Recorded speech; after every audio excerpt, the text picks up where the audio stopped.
말씀은 구약성경 사무엘하 18장 6절에서 15절까지입니다.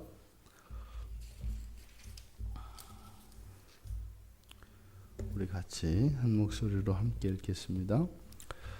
이에 백성이 이스라엘을 치러 들로 나가서 에브라임 수풀에서 싸우더니 거기서 이스라엘 백성이 다윗의 부하들에게 패하매 그날 그곳에서 전사자가 많아 2만 명에 이르렀고 그 땅에서 사면으로 퍼져 싸웠으므로 그날에 수풀에서 죽은 자가 칼에 죽은 자보다 많았더라. 압살롬이 다윗의 부하들과 마주치니라. 압살롬이 노새를 탔는데 그 노새가 큰 상수리나무 번성한 가지 아래로 지날 때에 압살롬의 머리가 그 상수리나무에 걸림에 그가 공중과 그 땅 사이에 달리고 그가 탔던 노새는 그 아래로 빠져나간지라.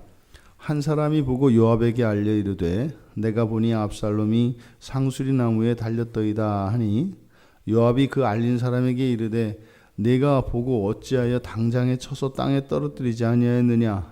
내가 내게 은 10개와 띠 하나를 주었으리라 하는지라. 그 사람이 요압에게 대답하되 내가 내 손에 은 1000개를 받는다 할지라도 나는 왕의 아들에게 손을 대지 아니하겠나이다. 우리가 들었거니와 왕이 당신과 아비새와 이때에게 명령하여 이르시기를 삼가 누구든지 젊은 압살롬을 해하지 말라 하셨나이다. 아무 일도 왕 앞에는 숨길 수 없나니 내가 만일 거역하여 그의 생명을 해하였더라면 당신도 나를 대적하였으리이다 하니 요압이 이르되 나는 너와 같이 지체할 수 없다 하고 손에 작은 창 셋을 가지고 가서 상수리나무 가운데서 아직 살아있는 압살롬의 심장을 찌르니 요압의 무기를 든 청년 10명이 압살롬을 에워싸고 쳐 죽이니라. 아멘. 압살롬의 죽음을 기록하고 있습니다.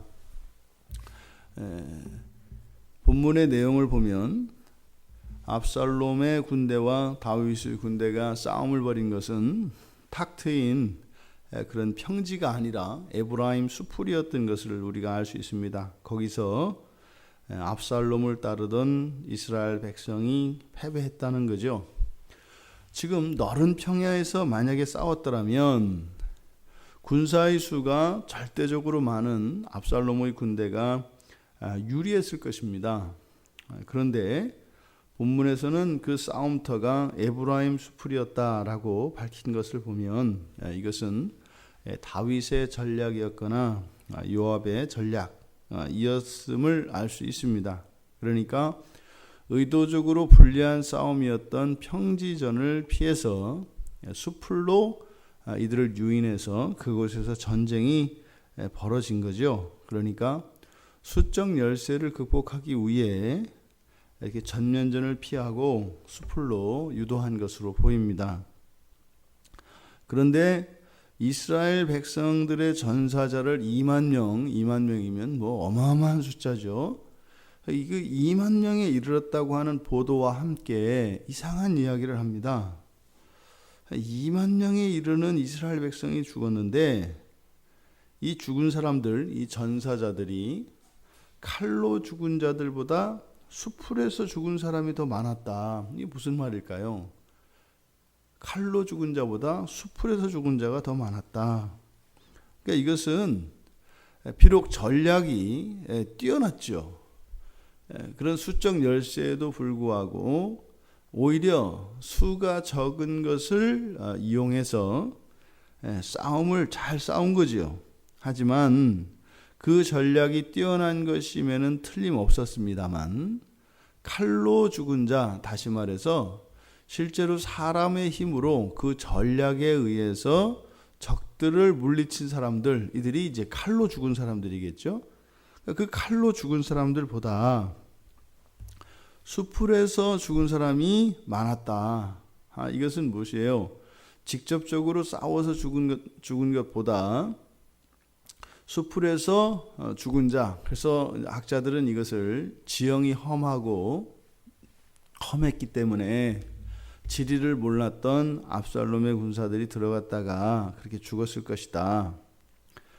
지금 전쟁이 벌어지고 있는 이 상황에서 그렇게 단지 그 지리를 알고 모르는 것 때문에 전쟁의 승패가 이렇게 달라졌을 것이다라고 보기에는 무리가 있죠. 그런데 본문에서는 분명히 칼로 죽은 자와 수풀에서 죽은 자를 비교하고 있기 때문에, 다시 말해서 지금 압살롬을 따르던 이스라엘 백성들의 죽음에는 하나님의 섭리가 있음을 나타내려고 하는 것입니다.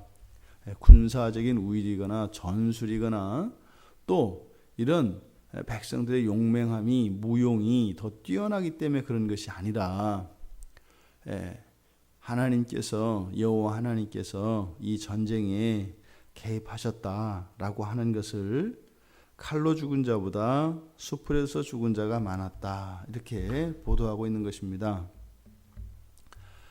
이제 압살롬이 다윗의 부하들과 마주쳤다고 합니다. 이게 지금 6절에서부터 시작되어진 이 전쟁, 구체적인 이 전투 장면, 그러니까 이게 무슨 소설과 같이 이렇게 되어 있습니다.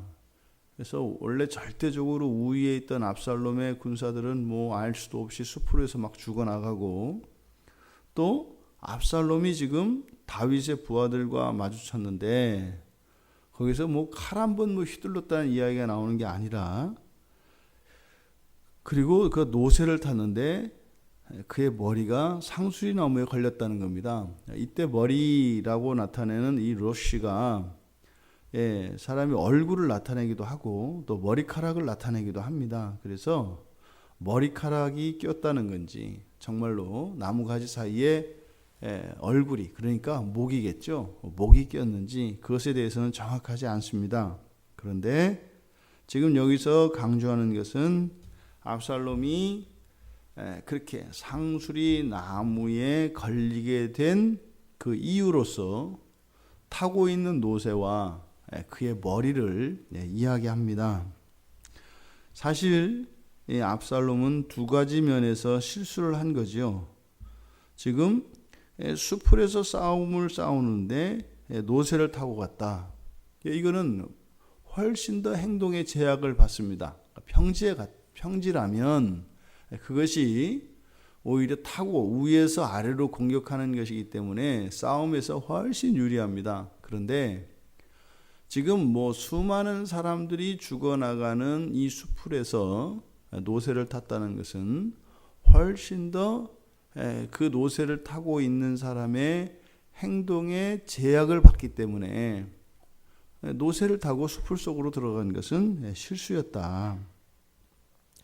또 지금 압살롬이 전투에 직접 참여를 했습니다만, 이렇게 왕으로서 전면에 나서서 그렇게 싸움에 참여하는 것, 이것이 용감해 보일 수 있습니다.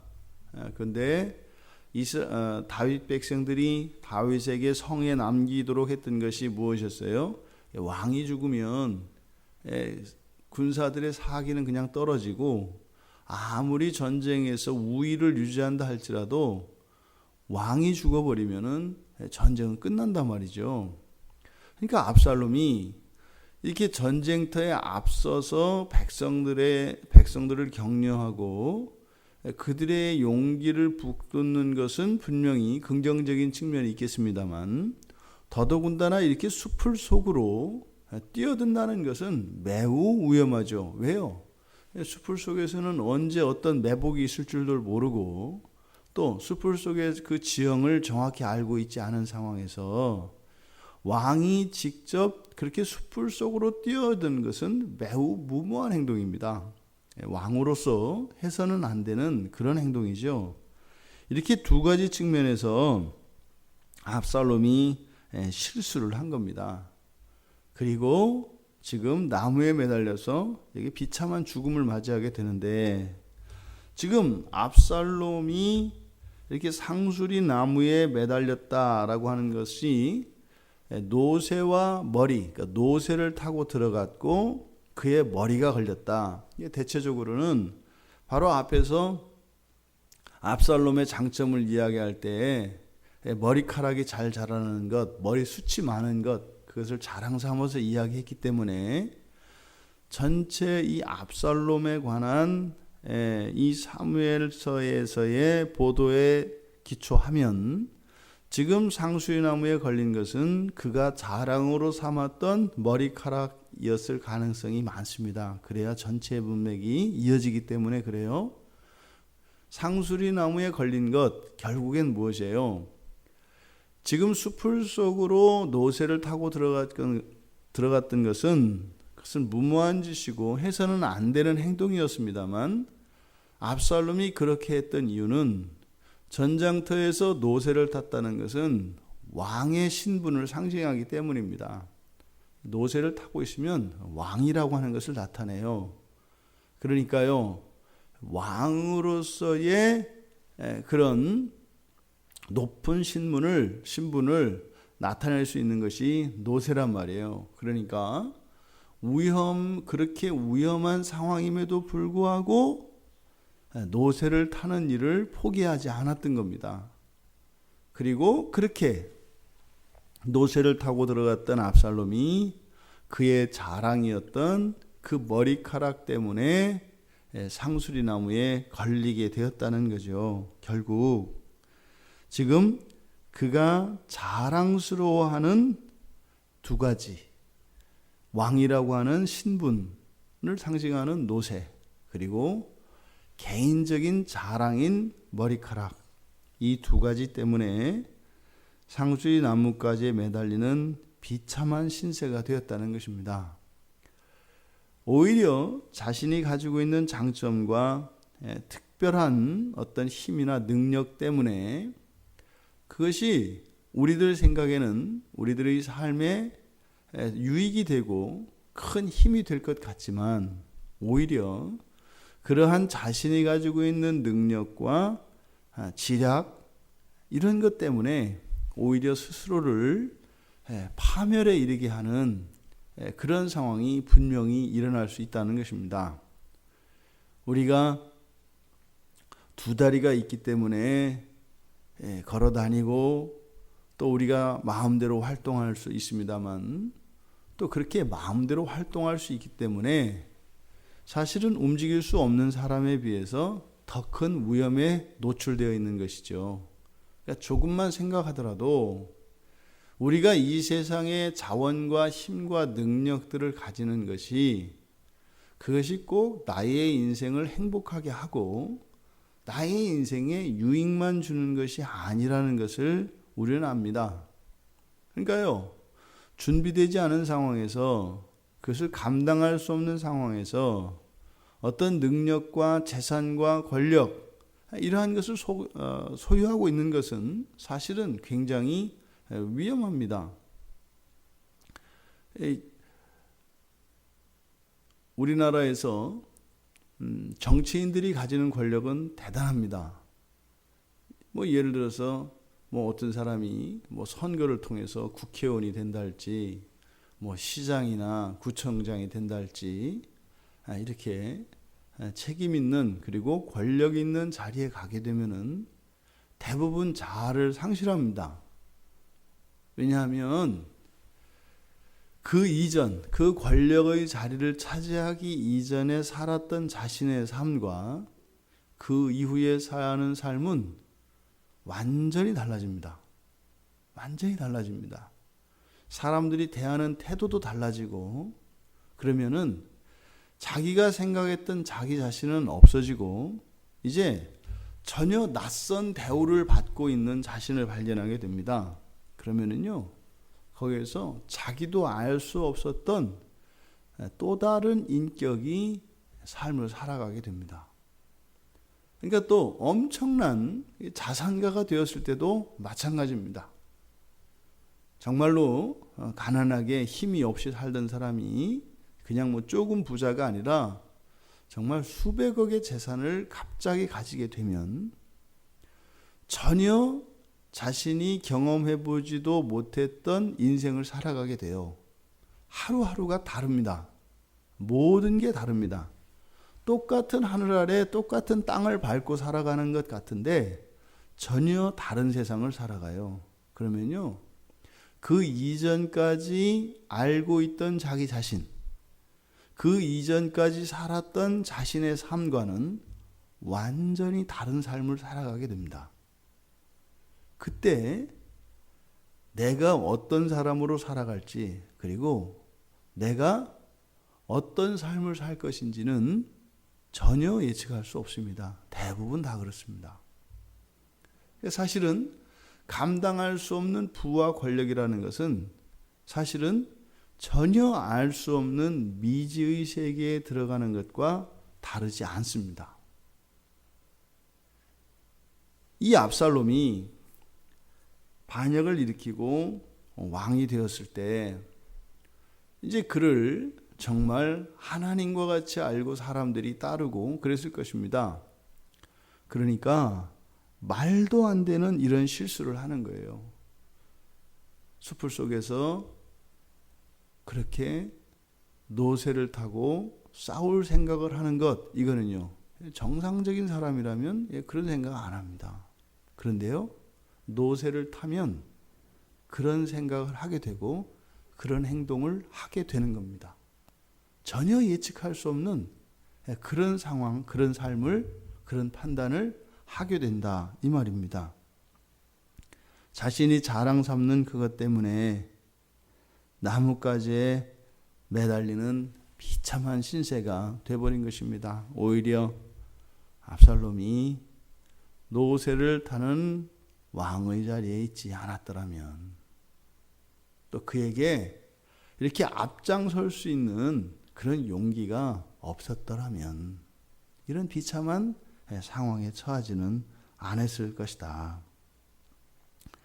그 장면을 목격한 한 사람이 있었습니다. 그가 정상적인 사람이라면 지금 싸우고 있는 적의 대장이에요. 왕이에요. 최고의 공을 세울 수 있는 장면이죠. 그럼 어떻게 돼요?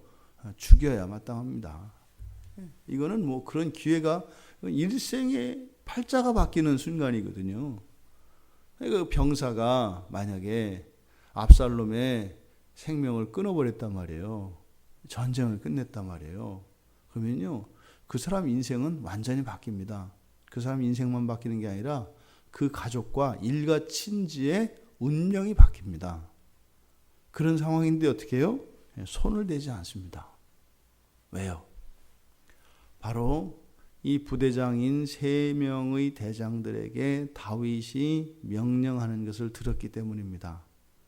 그를 어떻게 해라? 너그러이다 해라. 그 말을 듣고 이 사람이 돌아가서 보고를 합니다. 그때 요압은 그 사람에게 너는 공을 세울 기회를 놓쳤다, 이렇게 이야기하지만 다시 한번 그 사람이 자신이 죽이지 않았던 이유, 그것은 바로 다윗 왕의 명령이었기 때문에 그렇다라고 이야기를 합니다. 그 말을 듣지만 요압은 전혀 개의치 않고 창셋을 가지고 가서 압살롬의 심장을 찔렀다. 심장은 가슴을 의미하는 것이고, 그런데 그 뒤에 보면 그렇게 압살롬의 심장을 작은 창셋으로 찔렀다고 하는데 안 죽은 거죠. 그래서 15절에 보니까 요압의 무기를 든 청년 10명이 압살롬을 에워싸고 쳐 죽였다. 그러니까 지금 요압이 가서 죽였던, 사용했던 무기, 이 작은 창이라고 하는 이것이 그냥 실제로 우리가 무기에 사용하는 끝에 이렇게 쇠촉이 달려있는 그 창이 아니라, 그래서 그냥 뾰족한 막대기였을 것이다, 이렇게 생각을 합니다. 왜냐하면 죽지 않았기 때문에. 그래서 작은 막대기 셋을, 그러니까 요압이 급히 압살롬이 그렇게 나무에 매달렸다는 이야기를 들고 이렇게 죽일 수 없는 무기를 가지고 압살롬을 찾아갔고, 그리고 그것으로 가슴을 찔렀지만 죽지는 않고 아마 나무에서 떨어진 것 같습니다. 그리고 나서 어떻게 해요? 10명이 에워싸고 쳐 죽였다 그랬으니까 요압이 막대기를 뾰족한 막대기를 가지고 압살롬이 매달려 있는 상태에서 죽이려고 공격을 했지만 죽은 것이 아니라 나무에서 떨어졌겠고 그때 요압을 따라왔던 요압을 호위하는 호위병사들 10명이 압살롬을 포위하고 죽였다라고 하는 것입니다. 압살롬의 이 죽음을 통해서 여기에서 왕의 말을 듣지 않는 요압, 갑자기 지금 수면 밑으로 잠적했다가 나타난 요압이 한 일은 바로 다윗 왕의 명령을 어기고 다윗 왕의 아들이었던 압살롬을 죽이는 사건입니다. 그러니까 이 요압은 굉장히 조심해야 되는 사람의 전형입니다. 왕의 말 듣지 않고요. 아비새도 마찬가지로 어떻게 해요? 이 요압의 눈에 거스리면 요압은 절대 잊지 않습니다. 그리고 그래서 누구의 말도 듣지 않습니다. 그러니까 요압의 특징입니다. 통제되지 않고 명령도 듣지 않고 또 자신의 판단에 따라서 그리고 자신에게 해를 끼친 사람에게는 반드시 복수하는 사람입니다. 압살롬을 다윗의 용서를 받아내고 압살롬을 돌아오게 한 것 요압입니다. 근데 그 와중에 이 압살롬이 빨리빨리 일을 진행하지 않는다고 또 자신을 피하는 요압을 보고 밭에 불을 지른 적이 있어요. 그러니까 요압은 압살롬을 도와줬고 압살롬을 이용하려고 했지만 오히려 그 은혜도 모르고 그것으로 자신에게 피해를 끼쳤던 이 압살롬을 잊지 않고 기억하고 있습니다. 그리고 참고 지내다가 기회가 왔을 때 죽여버리는 거죠. 그러니까 이게 지금 다윗 옆에 있는 최고 사령관이라는 사람의 실상입니다. 또 압살롬의 죽음을 볼 때 그의 무모함과 그런 교만 그리고 자기를 과신하는 이것이 결국은 자기 자신을 죽음으로까지 몰아넣는 이러한 끔찍한 참상을 우리가 보게 됩니다.